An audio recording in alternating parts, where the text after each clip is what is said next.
Astaghfirullah. Assalamualaikum warahmatullahi wabarakatuh. Alhamdulillah wassalatu wassalamu ala Rasulillah wa ala alihi wa sahbihi wa mawalah wa la hawla wa la quwata illa billahi wa ba'du. Alhamdulillah, di pagi hari ini kembali kita seduduk untuk bertalabul ilmi,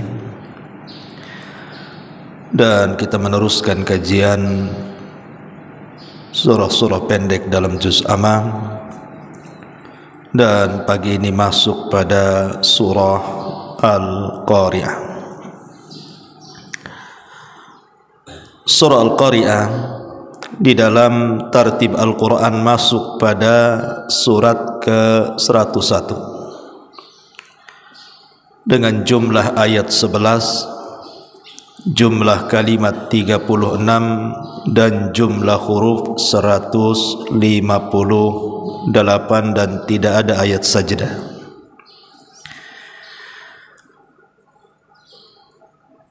Dan surah Al-Qari'ah termasuk surah Makkiyah, turun sebelum hijrah Nabi SAW, dan umumnya juz Amma itu surat-suratnya Makkiyah semuanya,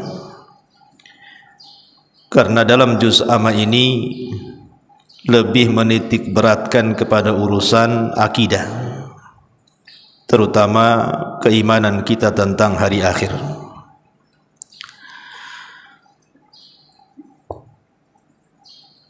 Adapun Al-Qari'ah sendiri adalah satu di antara nama-nama hari kiamat. Al-Imam Al-Ghazali di dalam kitabnya Ihya Ulumuddin,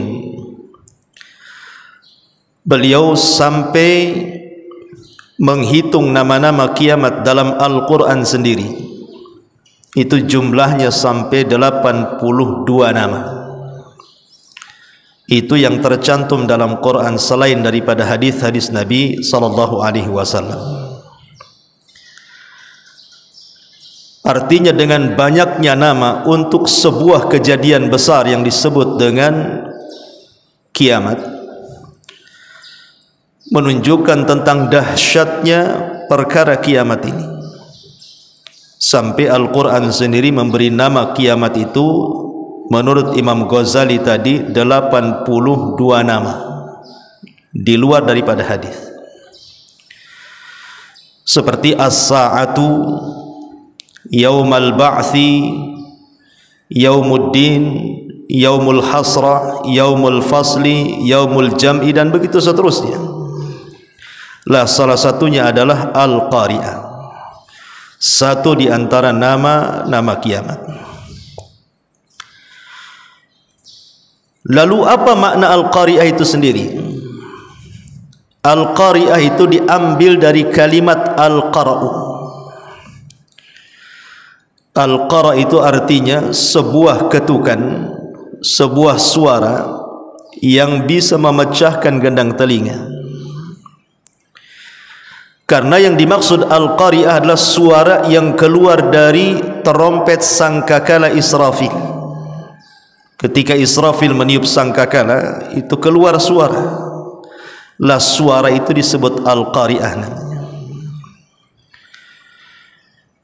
Ma'asyiral muslimin yang dimuliakan Allah Subhanahu wa taala, dalam surah Al-Qari'ah Allah sebut kalimat Qari'ah itu 3 kali. Al-Qari'ah, mal Qari'ah, wa ma adraka mal Qari'ah. Dalam bahasa Arab, apabila ada lafaz yang terulang-ulang, salah satu faedahnya adalah li ta'kid, untuk menguatkan. Kenapa kemudian di sini Allah mengulang 3 kali kalimat Al-Qari'ah? Untuk menguatkan bahwa peristiwa kiamat itu pasti terjadi.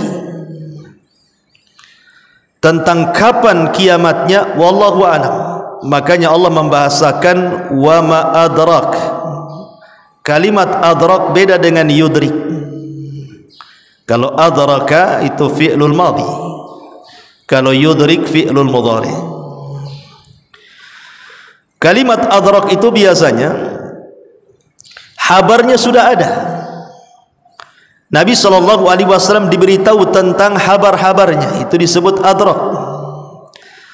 Tetapi kalau menggunakan fi'lul mudhari, yudrik, berarti Rasul tidak punya habar. Seperti Allah mengatakan, wa ma yudrik anna as-sa'ata qa'imah. Kalimat yudrik ketika bicara soal kiamat, maksudnya bicara waktu, di mana orang tidak tahu kapan waktu kiamat. Makanya seorang Arab Badui datang kepada Nabi SAW bertanya, kapan kiamat? Nabi tidak menjawab karena tidak punya pengetahuan. Justru Rasul balik bertanya dan mengatakan, wa ma'adadta laha, apa yang kau siapkan? Kau bertanya dari tadi soal kiamat. Apa anda bertanya kiamat itu ingin mengetahui bagaimana bumi dihancurkan, langit digulung, bintang dijatuh-jatuhkan, atau apa maksudnya? Makanya Rasul mengatakan, wa ma'adadta laha, apa yang kau siapkan? Dalam hadis yang panjang, hadis Jibril sendiri, Rasul mengatakan, mal mas'ulu anha bi'a'lama minas sa'il. Orang yang ditanya tidak lebih paham daripada orang yang bertanya. Maknanya Rasul dan Jibril sama-sama tidak tahu kapan kiamat. Tetapi habar soal kiamat itu Rasul punya pengetahuan. Ketika terjadi kiamat, apa yang terjadi dengan bumi, apa yang terjadi dengan gunung, apa yang terjadi dengan lautan, apa yang terjadi dengan bintang, apa yang terjadi dengan matahari dan bulan, langit, dan begitu seterusnya. Rasul diberitahu dalam Al-Quran itu. Makanya bahasanya, wa ma adraka mal qariyah. Ma'asyiral muslimin, sebelum saya jelaskan tafsir demi tafsir secara singkat saja karena waktu juga, kita tahu bahwa bicara soal kiamat, kiamat ini adalah hari di mana semua manusia akan menyesal. Tidak orang jahatnya, tidak orang baiknya, semua akan menyesal apabila mendatangi kiamat ini. Jangankan manusia, para malaikat sendiri apabila datang hari kiamat, mereka mengatakan apa? Subhanaka, maha suci engkau ya Rabb, ma'abadna haqqa ibadatik, sungguh kami tidak benar-benar beribadah kepadamu ya Rabb dengan sebenar-benar ibadah. Ini yang ngomong malaikat. Saat terjadi kiamat, mereka mengatakan seperti itu. Kalau para malaikat yang Allah Subhanahu wa taala katakan wa yaf'aluna ma yu'marun, mereka melakukan apapun yang diperintahkan, Allah mengatakan ma'abadna haqqa ibadatik, kami belum beribadah sepantas dan selayaknya kami ibadah. Bagaimana manusia? Tentu orang-orang saleh juga akan menyesal karena merasa mereka ada taksir, ada kekurangan dalam ibadah mereka, apalagi ahli maksiat. Makanya yaumul qiyamah itu disebut yaumun nadamah, hari di mana akan datang penyesalan kepada setiap manusia. Tidak orang jahatnya, tidak orang baiknya, bahkan para malaikat sekalipun mereka menyesal. Makanya kenapa beriman kepada hari akhir itu sangat ditekankan dalam Islam, masuk dalam arkanul iman, masuk dalam rukun-rukun iman. Karena beriman dengan adanya kiamat ini memiliki faedah yang sangat banyak sekali. Salah satunya adalah menenangkan orang-orang yang berbuat baik, bahwa setiap kebaikan itu ada balasannya, tidak sia-sia. Dan menenangkan orang-orang yang dizalimi, sekalipun di dunia mereka tidak mampu membalas, tetapi di sana ada balasan, dan balasan Allah itu adalah seadil-adilnya balasan. Ma'asyiral muslimin yang dimuliakan Allah Subhanahu wa taala, di sini Allah mengatakan al-qari'atu mal qari'ah. Al-qari'ah terjemahannya di sini hari kiamat. Apakah hari kiamat itu? Wa ma adraka mal qari'ah. tahukah anda apa hari kiamat itu? Yauma yakunun nasu kal farashil mabthuth. Pada hari manusia seperti laron yang berhamburan. Kalimat manusia ataupun dalam bahasa Arab an-nas itu biasanya konotasinya buruk. Kalau Quran menyebut kalimat an-nas itu biasanya konotasinya tidak bagus. Lah ketika Allah Subhanahu wa taala menggambarkan soal kiamat kemudian menggunakan kalimat an-nasu, manusia, karena yang akan merasakan hari kiamat itu hanyalah orang-orang yang buruk saja. Orang-orang baik tidak akan merasakan kiamat. Karena sebelum terjadi kiamat, Allah Subhanahu wa taala akan kirim angin yang sangat sejuk sekali. Kemudian akan menerpa setiap ketiak-ketiak orang-orang yang beriman walaupun memiliki iman sebiji zarah, dan akan mencabut ruhnya.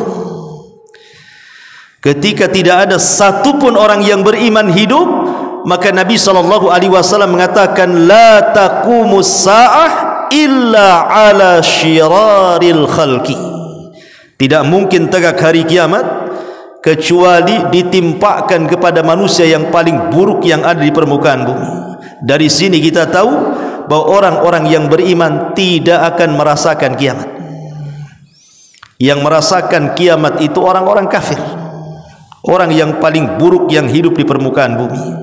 Makanya konteksnya menggunakan lafaz an-nasu. Yauma yakunun nasu kal farashil mabthuth wa takunul jibalu kal ihnil manfush. Dan juga engkau lihat gunung-gunung seperti bulu kapas yang diterbangkan, yang dihambur-hamburkan. Gunung ini makhluk yang berat, tetapi ketika terjadi kiamat, bumi gunung ini berawal dari tercabut dari pasaknya, kemudian bergeser, kemudian terangkat ke langit, kemudian dibenturkan satu dengan yang lainnya, maka gunung yang kokoh itu seperti kapas karena menjadi pasir yang terhempas angin ke sana kemari, dan itu menunjukkan dahsyatnya hari kiamat. Pertanyaan pun muncul, kiamat ini apakah cuma terjadi satu hari saja? Ataukah 2 hari, 1 pekan, 1 bulan, 1 tahun? Maka Allah Subhanahu wa taala gambarkan di dalam Al-Quran sendiri bahwa kiamat itu terjadi 50.000 sana, 50.000 tahun. Itulah jarak kiamat, mulai dari kehancuran sampai peristiwa-peristiwa setelah kiamat dibangkitkan. Ma'asyiral muslimin yang dimuliakan Allah Subhanahu wa taala. Tadi saya sudah singgung bahwa Al-Qari'ah itu berasal dari tiupan sangkakala yang ditiup Israfil. Berapa kali Israfil meniup sangkakala? Terjadi silang pendapat di antara para ulama ketika mereka memahami kalimat dalam surah Az-Zumar ayat 68, wa nufikha fis suri fasa'iqa man fis samawati wa man fil ar illa man sya'allah thumma nufikha fihi ukhra fa idahum qiyamun yanzurun. Sangkakala pun ditiup sehingga matilah semua makhluk yang ada di langit dan yang ada di bumi kecuali mereka yang dikehendaki Allah. Kemudian ia tiup sekali lagi, seketika itu mereka bangun dari kubur-kubur mereka dan menunggu putusan-putusan Allah. Dalam ayat yang lain, wa yauma yunfakhu fis suri fa fazi'a man fis samawati wa man fil ar illa man sya'allah wa kullun atauhu dakhirin.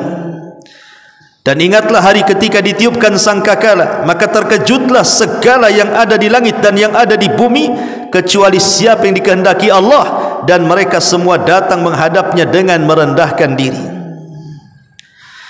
Ulama akidah mengatakan bahwa tiupan Israfil itu 3 kali.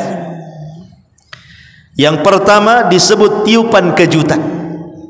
Yang kedua disebut tiupan kematian, dan yang ketiga disebut tiupan kebangkitan. Walaupun dalam hal ini banyak ulama yang berpendapat bahwa tiupan itu cuma 2 kali, dan ini pendapat yang kuat bahwa tiupan itu cuma 2 kali berdasarkan Az-Zumar tadi. Maksudnya tiupan pertama itu adalah tiupan kejutan sekaligus kematian, dan tiupan yang kedua barulah tiupan kebangkitan. Kapan Israfil meletakkan moncong sangkakala di mulutnya? Apakah sejak Israfil kemudian diciptakan sangkakala itu sudah diletakkan di lisannya? Maka ulama mengatakan tidak. Israfil itu baru meletakkan sangkakala itu saat Nabi SAW diutus menjadi Nabi dan Rasul.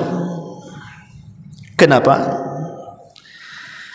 Karena tidak ada Nabi dan Rasul setelah Nabi Muhammad SAW, dan umat yang dibawanya adalah umat terakhir, dan tidak ada umat setelahnya. Karena Nabi SAW khatamul anbiya'i wal mursalin, dan umatnya adalah akhirul umam, akhir daripada umat, dan tidak ada umat setelahnya. Disitulah Israfil mulai meletakkan moncong sangkakalanya. Sehingga suatu hari Nabi SAW tidak enak makan, tidak enak tidur, tidak ada minum, gelisah terus menerus. Sahabat pun bertanya soal kegelisahan Nabi. Maka Nabi SAW mengatakan di hadapan para sahabat, kaifa un'am wa qad iltaqama sahibu qarnin qarna. Bagaimana aku bisa nikmat hidup, kata Rasul, kalau pemilik trompet, maksudnya Israfil, sudah mulai meletakkan sangkakalanya di moncong lisannya. Dari sini kita pahami bahwa sejak diutusnya Nabi dan Rasul, disitulah mulai Israfil meletakkan sangkakalanya, terus wajahnya menatap ke arasy menunggu izin dari Allah Subhanahu wa taala. Tiup, maka dia pun akan meniupnya. Dan apabila itu terjadi, al-qari'atu mal qari'ah. Di sini jawabannya. Maka akan keluar suara dari moncong trompet Israfil atau sangkakala Israfil, dan suara itu mempengaruhi alam semesta. Suara itu mempengaruhi gunung-gunung, mempengaruhi bumi, mempengaruhi bintang-bintang, mempengaruhi langit, bahkan mempengaruhi manusia, jin, bahkan para malaikat sekalipun. Semua terpengaruh dengan suara ini. Bahkan dampak daripada suara trompetnya Israfil ini menghancurkan alam semesta. Ketika bumi terkena suara trompet Israfil, apa yang terjadi? Idza zulzilatil ardu zilzalaha. Maka bumi akan digoncangkan sekali goncangan. Lihat bagaimana Allah idhafahkan kalimat zilzal kepada gunung. Zilzalaha. Allah tidak katakan idza zulzilatil ardu zilzalan, tetapi Allah idhafahkan dengan bumi, dan Allah katakan zilzalaha. Maknanya goncangan bumi itu bukan di satu tempat, di tempat yang lain tidak, tapi satu bumi tergoncang dengan suara trompet itu. Dan apabila suara itu mengenai lautan, apa yang terjadi? Wa idzal biharu fujirat. Maka lautan akan dinyalakan. Dan apabila terjadi kepada bintang, wa idzan nujumun tatharat, maka bintang jatuh kemudian ditabrakan satu dengan yang lainnya. Dan apabila suara terkena langit, apa yang terjadi? Yauma natwis sama, ketika kami gulung langit seperti menggulung kertas, kata Allah. Dan begitu seterusnya. Manusia akan mati, jin akan mati, malaikat akan mati, menunjukkan dahsyatnya al-qari'ah apabila terkena alam semesta ini. Makanya di sini Allah Subhanahu wa taala sebut kalimat qari'ah 3 kali, karena dahsyatnya suara trompet yang keluar dari moncong sangkakala Israfil itu. Al-qari'atu mal qari'ah. Wa ma adraka mal qari'ah. Yauma yakunun nasu kal farashil mabthuth wa takunul jibalu kal ihnil manfush. Di sini Allah buat dua gambaran. Gambaran yang pertama adalah gambaran tiupan yang pertama, wa takunul jibalu kal ihnil manfush. Bagaimana gunung itu diterbangkan seperti kapas dan tidak ada beban berat sama sekali. Kemudian yang kedua, gambaran setelah ditiup sangkakala yang kedua, yauma yakunun nasu kal farashil mabthuth. Manusia dibangkitkan seperti laron yang berhamburan. Allah Subhanahu wa taala membahasakan manusia saat dibangkitkan dengan dua binatang. Pertama farash, laron, yang kedua al-jarad. Jarad itu belalang. Tentu ketika Allah membahasakan dengan dua binatang kal jaradil muntashir, seperti belalang yang terbang, dengan al-faras seperti laron yang berhamburan, tentu ada makna yang berbeda. Kapan manusia seperti laron, kapan manusia seperti belalang? Ulama mengatakan saat manusia dibangkitkan pertama kali, ketika Allah Subhanahu wa taala membahasakan yauma yakunun nas, tadi saya sudah katakan apabila disebut kalimat nas berarti konotasinya buruk. Jadi yang seperti belalang itu adalah orang-orang kafir saja. Orang-orang yang beriman tidak seperti belalang. Apa maknanya? Maknanya ketika manusia dibangkitkan, orang-orang kafir itu mereka akan lari satu dengan yang lainnya. Yauma yafirrul mar'u min akhihi wa ummihi wa abi wa sahibatihi wa banih likulli imri'in yauma idzin sya'nun yughni. Orang lari dari saudaranya, lari dari ibu bapanya, lari dari anak dan pasangannya, masing-masing sibuk mengurus dirinya, yang dari barat ke timur, yang dari timur ke barat, ke utara ke selatan, saling menerjang satu dengan yang lainnya. Itulah laron. Anda lihat laron kalau terbang, kalau ada listrik nih, datang kumpulan laron ke listrik, apa yang terjadi? Laron itu terbang tidak beraturan, terkadang nabrak satu dengan yang lainnya. Tahu-tahu besok paginya sayapnya sudah berserak di tembok dan mereka pun sudah terjatuh. Artinya terbang tanpa beraturan karena kebingungan. Sampai kapan itu? Sampai ada suara, yang suara itu memerintahkan untuk mengumpulkan manusia di satu titik yang disebut dengan mahsyar. Disitulah Allah bahasakan dengan kal jaradil muntashir, seperti belalang yang terbang. Karena belalang itu kalau terbang dengan koloninya, maka dia akan rapi terbangnya, dia tidak akan berhampuran seperti laron. Jadi kalau belalang terbang dengan koloninya itu, dia akan menuju satu titik, dia rapi dia. Karena ketika itu sudah ada panggilan, manusia sudah tidak ke sana kemari lagi, bahkan mereka sudah menuju satu titik. Makanya Allah bahasakan dengan kal jaradil muntashir.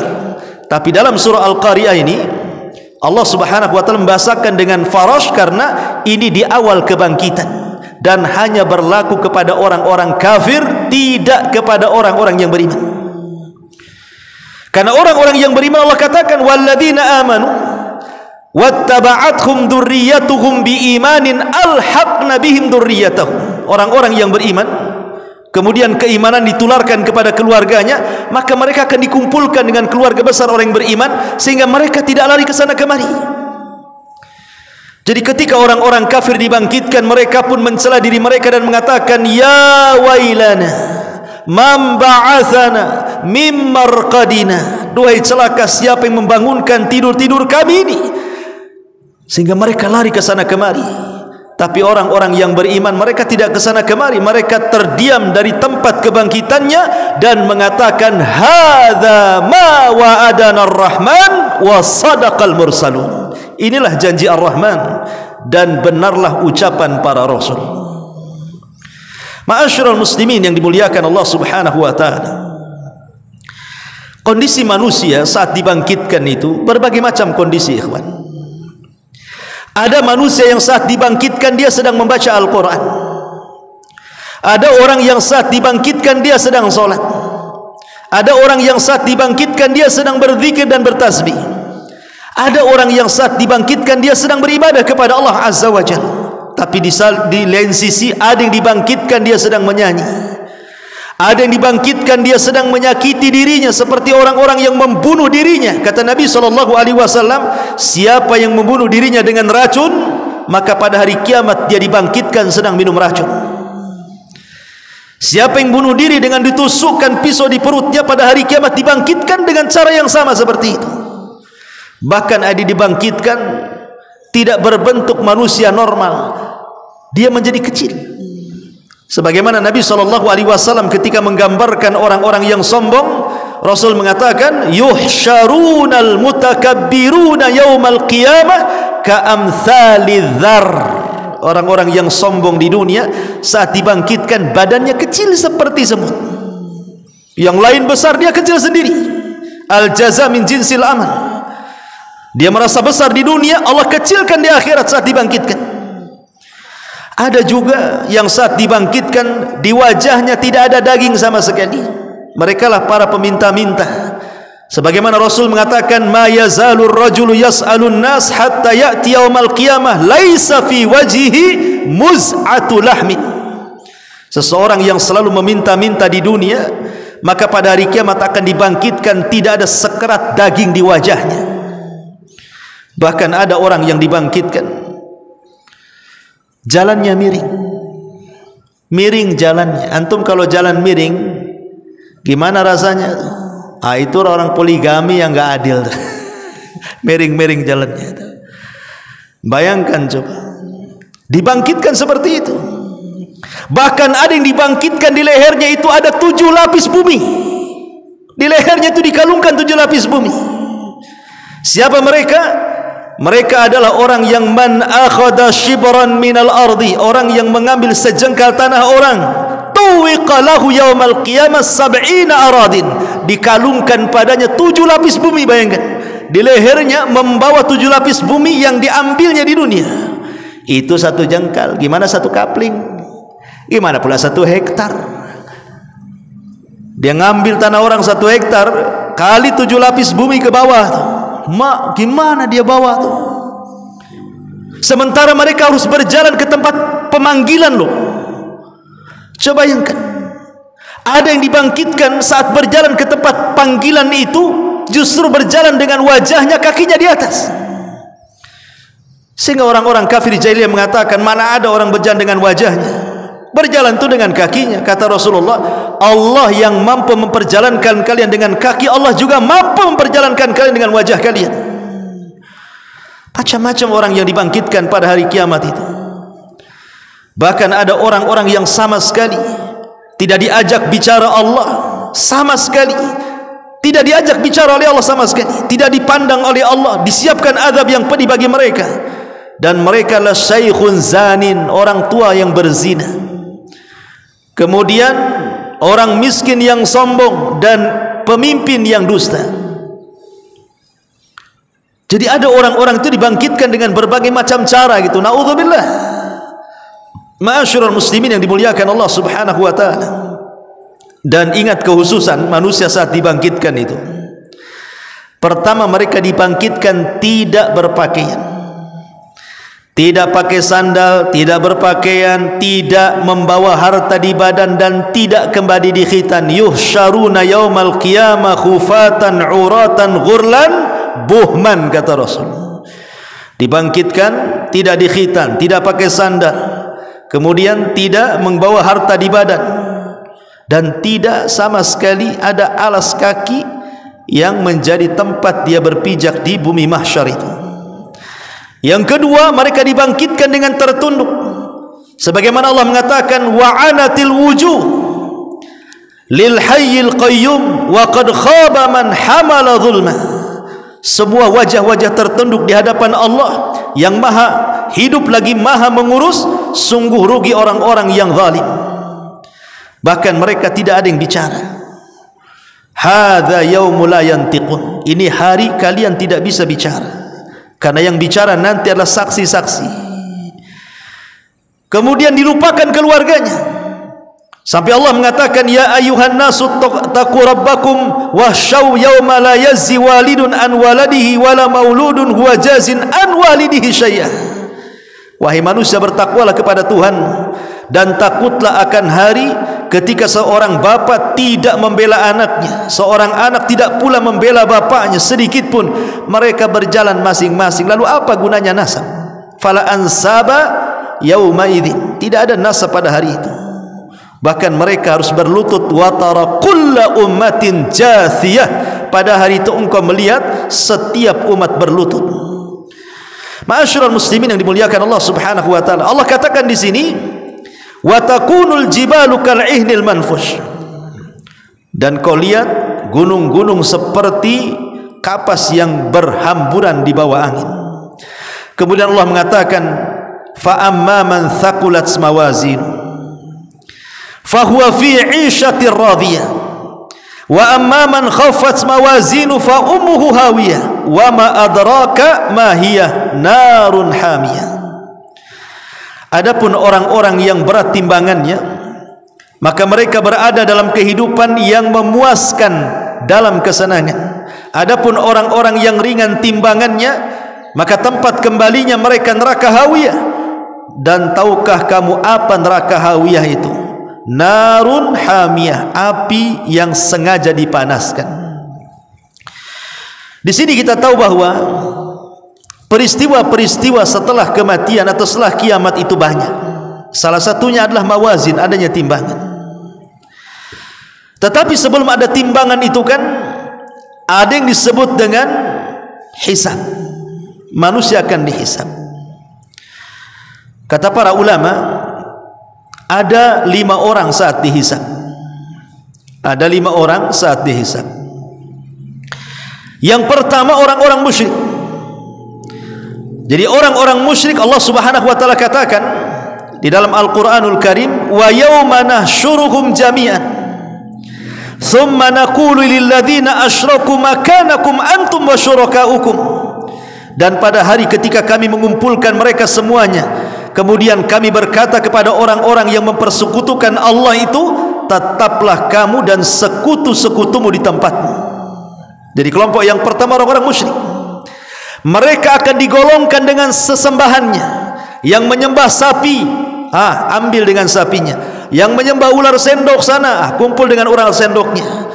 Yang menyembah gajah dengan gajahnya, menyembah gunung dengan gunungnya, yang menyembah Lata, Uzza, Manat, Saif, Naila dan yang lainnya, maka mereka akan bergerombol dengan sesembahannya.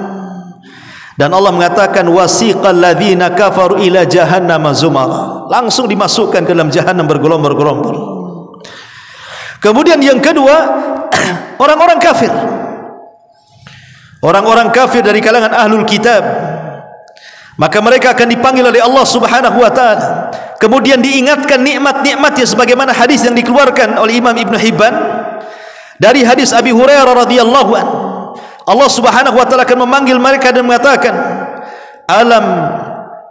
Alam usayyiduka, bukankah aku sudah memberikan kepemimpinan kepadamu? Alam uzawwijuka, bukankah aku sudah menikahkan kamu? Alam ukrimuka, bukankah sudah aku muliakan kamu?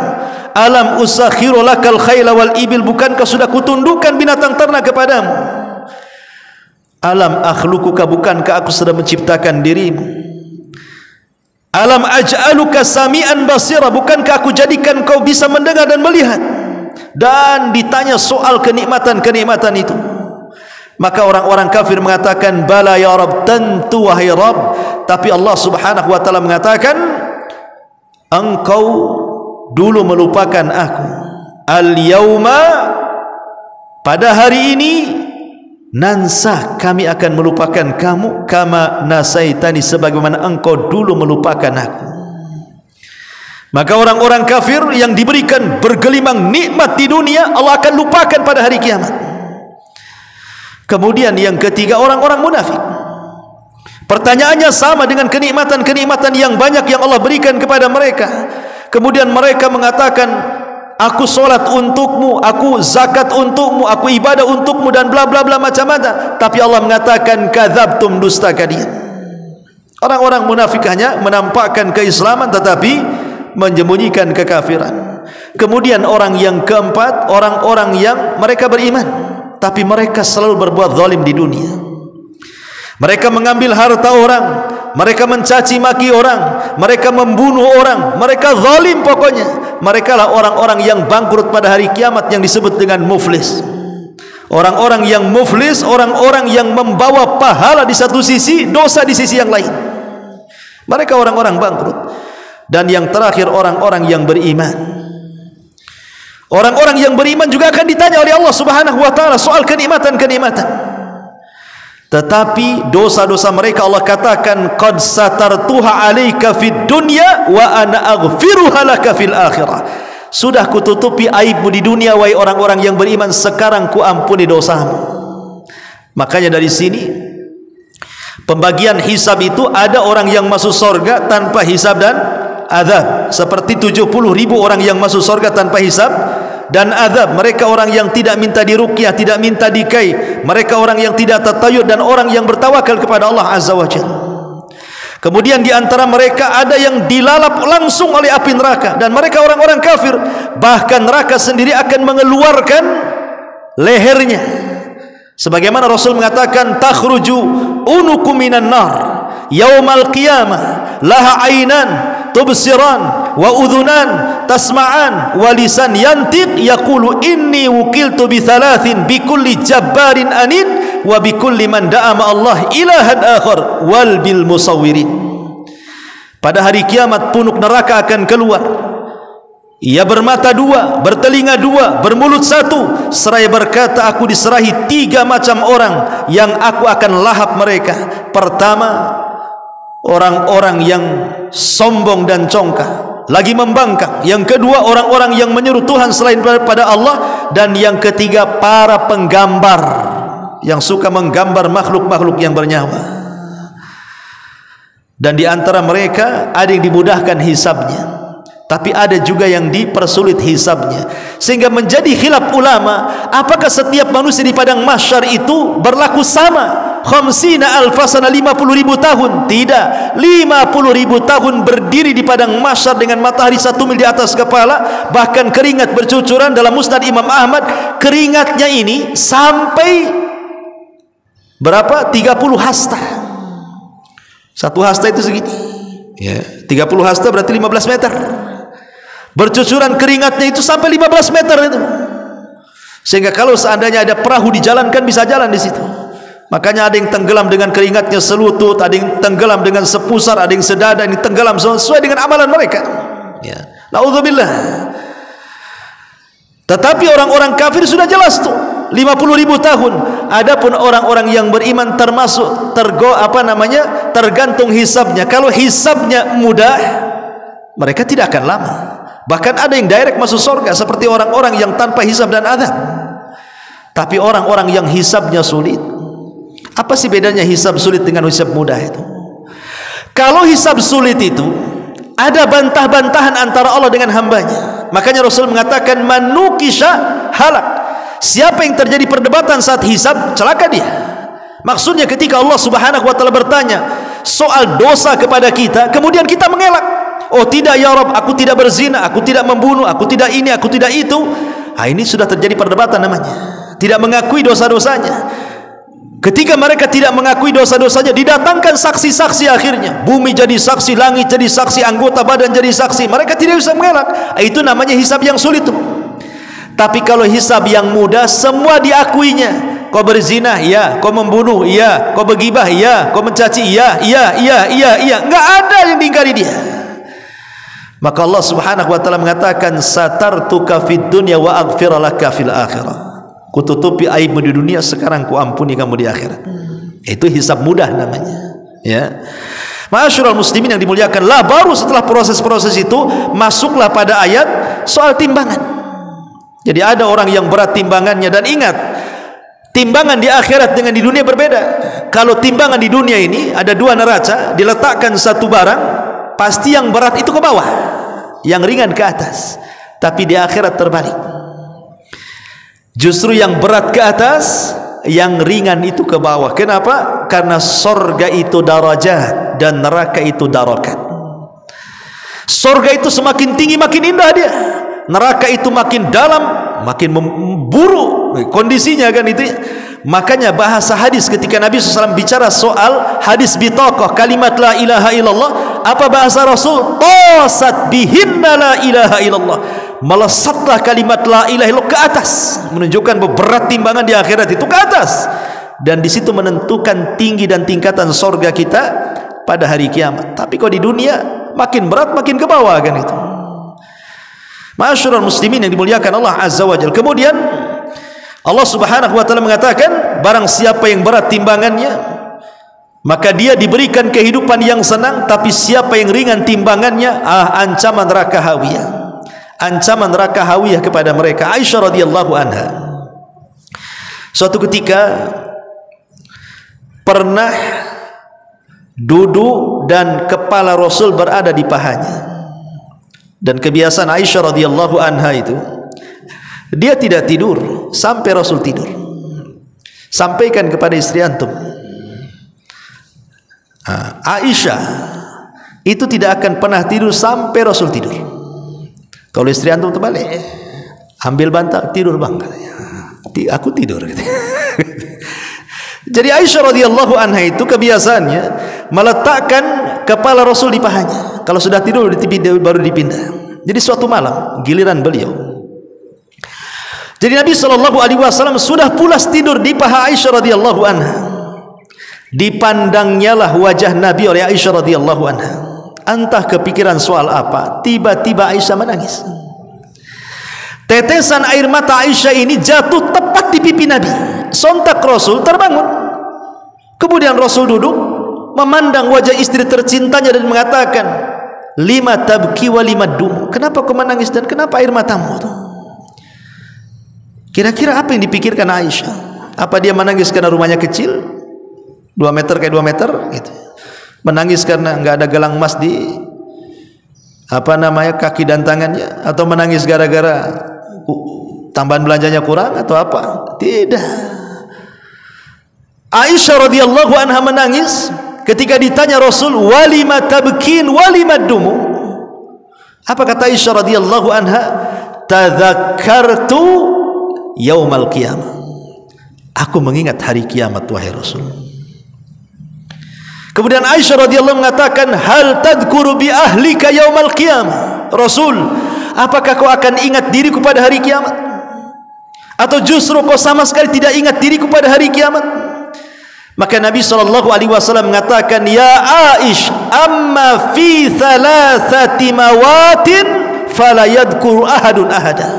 Wahai Aisyah, adapun di 3 tempat tidak mungkin aku ingat siapapun. Ini Nabi loh, bagaimana kita? Adapun di 3 tempat kata Rasul, aku tidak ingat siapapun, tidak istri, tidak anak. Kemudian Nabi SAW menyebutkan 3 tempat itu. Pertama, indal mawazin, kata Rasul, di tempat penimbangan amal. Manusia tidak akan ingat siapapun, dia hanya ingat soal apakah timbangannya berat atau ringan. Yang kedua, inda tatayyirus suhuf, ketika suhuf diterbang-terbangkan, manusia tidak akan ingat siapapun sampai yang diingat apakah dia bisa mengambil dengan tangan kanannya ataukah dengan tangan kirinya. Kemudian yang ketiga, indas sirat, saat meniti titian siratal mustaqim, tidak akan ingat siapapun, yang ingat apakah dia akan mampu melewati titian itu ataukah justru masuk ke dalam jahannam, naudzubillah.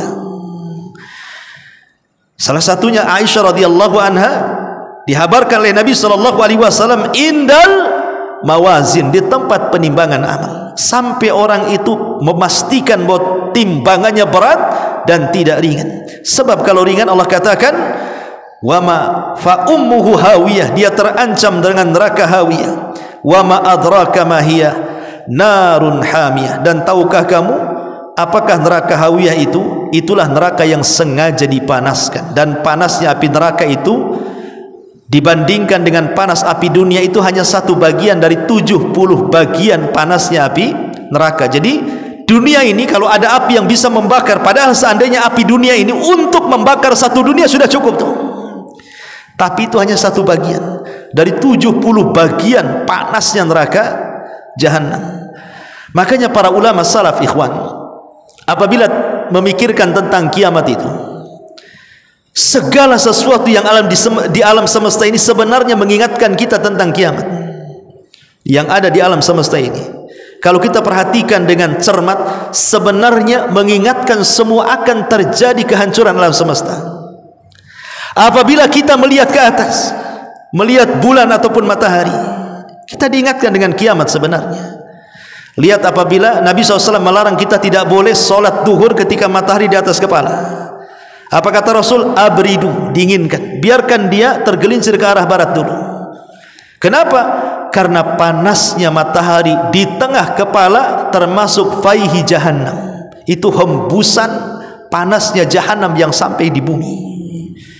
Matahari mengingatkan terjadi gerhana. Karena di antara tanda-tanda kiamat besar itu adalah khasfun bil masyriq wa khasfun bil masyriq wa khasfun bi jaziratil Arab. Kalimat khasfun kalau ngarah ke bumi gempa artinya, tapi kalau ngarah ke langit itu artinya gerhana. Makanya ada istilah solat khusuf. Ya, kalau bulan khusuf, kalau matahari kusuf. Artinya diingatkan tentang kiamat, ya kan? Termasuk bumi yang kita pijak ini, ikhwan. Diingatkan tentang kiamat. Karena bumi ini isinya apa? Isinya api bumi ini.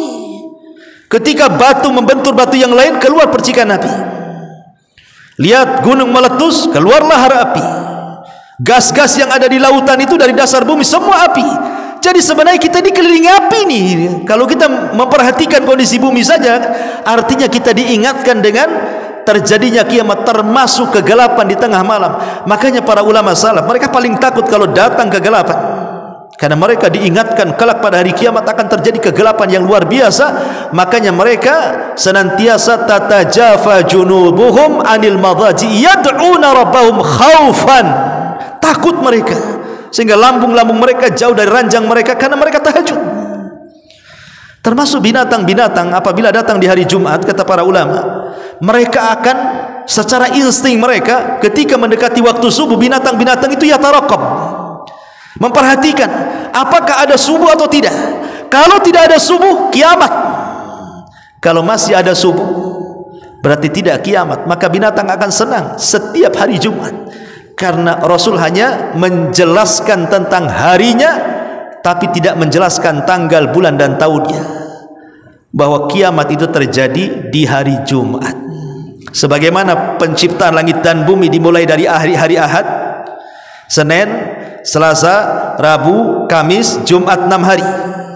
Rampungnya ciptaan langit dan bumi itu di hari Jumat. Dan di hari Jumat ini pula Allah akan hancurkan semuanya, baik langitnya ataupun buminya. Subhanakallahumma bihamdika asyhadu an la ilaha illa anta astaghfiruka wa atubu ilaik. Allahu ta'ala. Assalamualaikum warahmatullahi wabarakatuh.